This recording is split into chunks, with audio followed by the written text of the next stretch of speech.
Welcome back to AV Veterans Talk, and we're continuing our conversation with this week's guest, Jeff Sheldon. So, your military career back there, you're continuing on, and your family, what you could share, what you were doing? Obviously, you had a discipline. It was interesting. It was, I loved it. Shoot my mouth. That's so hard. That's why I'm having a hard time sitting here thinking, like, gosh, Jeff, I know you're what happened 10 minutes ago in your life, but being in the intelligence community, it's like the guys even from the old Black Ops from Lockheed, your dad, and the U-2 and stuff. He wouldn't come home. See, and that made it kind of natural for me because you go up to him, what'd you do today? Well, you don't have the need to know. Yeah, exactly. Okay, so I felt really good when I got to tell him that. Yeah, exactly. That was really nice. Yeah, and that's kind of a neat thing to. I never really realized. That's a great point there because you grew up in that environment, so it's natural. So it's already built in there. Yeah, and I'm sure they probably really, when I was in the military. It's kind of like I was an Air Force guy, and stuff. And we were out. Like I said, you laugh at top secret, because you think that's just like that's nothing compared. Yeah, you wouldn't get past the flare. Yeah, exactly. That just means we could go out on the flight line and walk around. I always ended up in these offices where normally most people to do their job, they would have 2 compartments that they had access to. And so you'd have a letter designating each compartment on your badge. I always ended up in these offices where I had A, B, C, D, E, H, and J. I actually had it went down the side. There wasn't enough room on the top, and it was some interesting stuff in there. Yeah. And I was always nosy. So I guess intelligence, that's a good thing. Yeah. It is. Thinking now of what you can and can't share of that time period, what were you working on? I mean, I know some people that were in, aerial photography research. You weren't eavesdropping in on conversations and things like that. Well, the intelligence community is built up there's several different disciplines within it. And the eavesdropping ones were the crypto folks. And I tell you, nothing knocking into some of the most brilliant people I've ever met in my entire life, but there was no one of them that was right. I mean, these advanced mathematicians, but they'd walk into polls. I mean, their brains were so occupied with what. But I was an imagery analyst.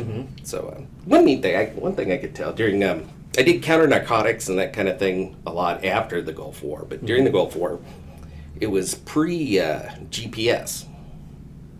So it was interesting to. I worked in this cruise missile shop.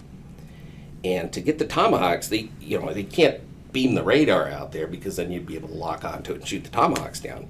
So it was really fascinating what they did. They would use the radar up until the coast, and then we had to go and get imagery and lay out this map of imagery all the way from the coast to the target.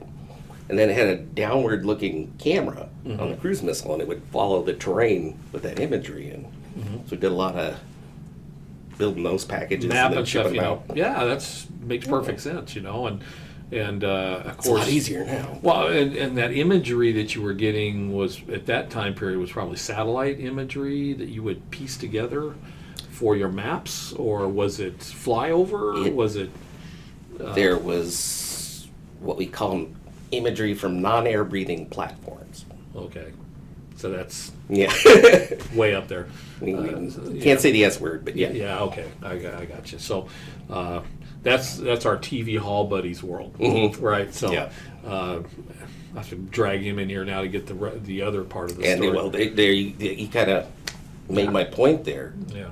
Because brilliant man. Yeah. Definitely. Not quite right. Yeah. You'll see that. We'll bring him in here. And he's proud of it. So he is. You know what? And that's why he's a stand-up comedian. Okay. Anyway, so that time period, and you did a 4-year hitch? Yes. A 4-year hitch. and it wasn't something that you. There came a point where nutty like I am. The majority of the people were just serious and locked down, and I don't know. There was officer, enlisted, and civilian, 200 people in all the Navy doing what I did, and I would be there for the rest of my life with these same people, and you couldn't see it. Yeah.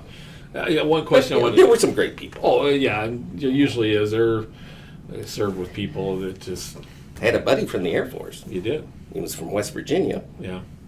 And he told me that he wouldn't have known the difference between boys and girls if it weren't for cousins. He said you had to go like 3 counties over to find somebody you weren't related to. So that's my Air Force story. No, there you go. Great. Okay. Okay, Swabby. You pick on me all the time. I know. I have to pick on you all the time. So it came to time. I'm going to get out of the service. And once again, you were so you're going to come back home. And you made the journey back here. And what did you do after you got out of the service? I know you from a certain point of your life. I go, did you work here? Studied computer science and TV and film production. So, there you go. Yeah. So, and that's what I've been doing ever since. I know. He's the guru with the cameras and microphones, right? And now you do that. You have your own business and your IT. Several, yeah. Your IT, and then AV Newscast, and now we just opened up Tarp's Warehouse, Steve and I. Oh, okay. So we're doing custom canopies and pop-ups, and I'm glad to see you got into. Got our GSA certification and everything, so we're a good government supplier. And you're good to go. So, all right. So we're going to take a break, and then when we come back, we'll talk a little bit about the legacy of the military today and your views on young men and women serving around the world today and what they mean to us. So take a break. We'll come back and we'll finish up with that. I'm Bob Alvis, and thanks for joining us for this segment of AV Veterans Talk.